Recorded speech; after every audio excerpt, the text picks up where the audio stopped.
ভাবি আমার মৃত্যুর পরে আমার ছেলের অবস্থা কি হবে, আমরা ভাবি আমার মৃত্যুর পরে আমার মেয়ের কি হবে, আমার সন্তানের কি হবে।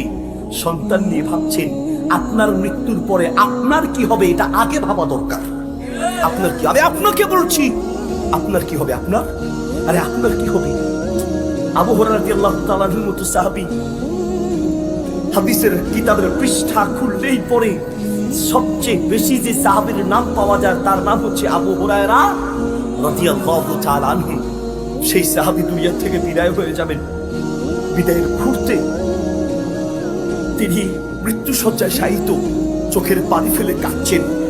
সাহাবীরা বলছেন, কাঁদছেন কেন? লিমা তাবকি, কেন কাঁদছেন?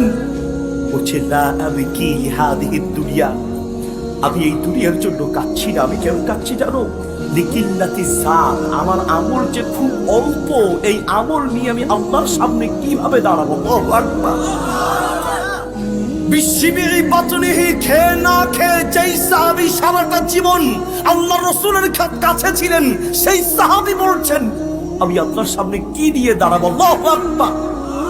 আপনার কি হবে, আরে আপনার কি হবে। আপনার নবী সাল্লাল্লাহু আলাইহি ওয়াসাল্লাম বলছেন, নামাজে গিয়ে দোয়া করতে করতে এদিকে বেহুশ হয়ে যাচ্ছেন, সালাতে দোয়া করছেন, আল্লাহুম্মা হাসিবনি হিসাবান ইয়াসীরা। সিজদায় তো আমরা খালি একটা দোয়াই জানি, সুবহান রাব্বিয়াল আলা, আর কোনো দোয়া জানি না। আরো অনেক দোয়া আছে, আর অনেক দোয়া আছে, সুবহানাকাল্লাহুম্মা রাব্বানা ওয়া বিহামদিকা আল্লাহুম্মা গফিরলি আছে, আর অনেক দোয়া আপনি সিজদায় করতে পারেন। সুবহানাল্লাহি ওয়া বিহামদি। নবী সাল্লাল্লাহু আলাইহি ওয়াসাল্লাম দোয়া করছেন, আল্লাহুম্মা হাসিবনি হিসাবান ইয়াসীরা, আল্লাহ আমার হিসাবটা সহজ করে নাও। সাহাবী প্রশ্ন করলেন, ইয়া রাসূলুল্লাহ, হিসাব সহজের জন্য এত দোয়া কেন করছেন? আল্লাহর নবী বলছেন, শোনো, আল্লাহ যদি হিসাব কঠিন করে দেয় কোন ব্যক্তি জান্নাত পাবে না। আল্লাহ যদি দয়া করে হিসাব সহজ করে দেয়, ওই ব্যক্তি কেবলমাত্র জান্নাত পাবে। হিসাব দিয়ে আমি নবীও জান্নাত পাবো না, আল্লাহর রহমত আর দয়ার কারণে জান্নাত পাবো।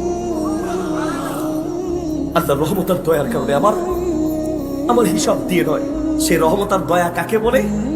বান্দাকে কাছে ডাকবেন, ডেকে আমল নামা দেখিয়ে বলবেন, বান্দা এই গুনাহ করেছো, করেছি ইয়া রাব্বি, আযনাবতু ইয়া রাব্বি, করেছি হে রব, এই গুনাহ করেছি।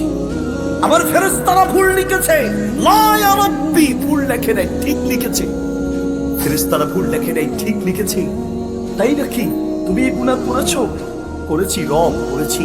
সাদাসিধা মানুষ, মনের ভিতরে কোনো প্যাচ নাই, আর আমাদের তো প্যাচের অভাব নাই। জিলাপির যদি 2.5 প্যাচ থাকে, আমাদের কলিজায় আছে 14 প্যাচ। বান্দা এই গুনাহ করেছো, আযনাবতু ইয়া রাব্বি, করেছি হে রব, আমার ফেরেশতারা ভুল লিখেছে, লা ইয়া রাব্বি, ভুল লেখে নাই, ঠিক লিখেছি।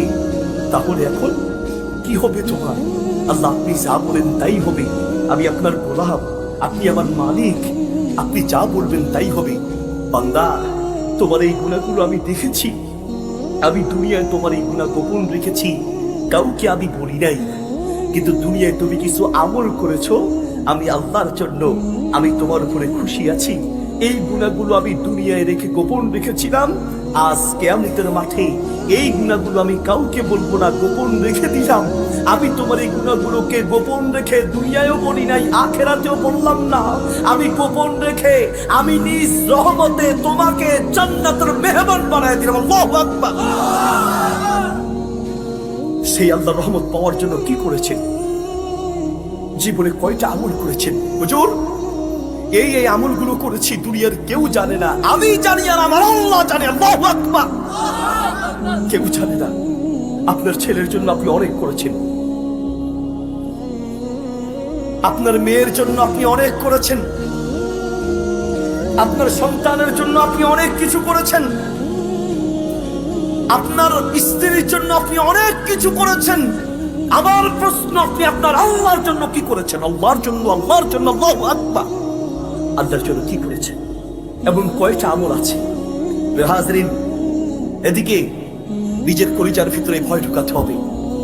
দুনিয়ার লোভ, আল্লাহকুমুত তাকাসুর, আল্লাহ সুবহানাহু ওয়া তাআলা বলছেন, বান্দা, দুনিয়ার অর্থের প্রতিযোগিতা, সম্পদের প্রতিযোগিতা, টাকার লোভ তোমাকে সেই আল্লাহকে ভুলিয়ে দিয়েছে। সেই আখিরাতকে ভুলিয়ে দিয়েছে, জান্নাত ভুলিয়ে দিয়েছে, কিয়ামতের মাঠে হিসাব নিকাশের কথা ভুলিয়ে দিয়েছে। ঠিক কি না? কলিজার ভিতরে ওই ভয় আছে। এদিকে তাকান।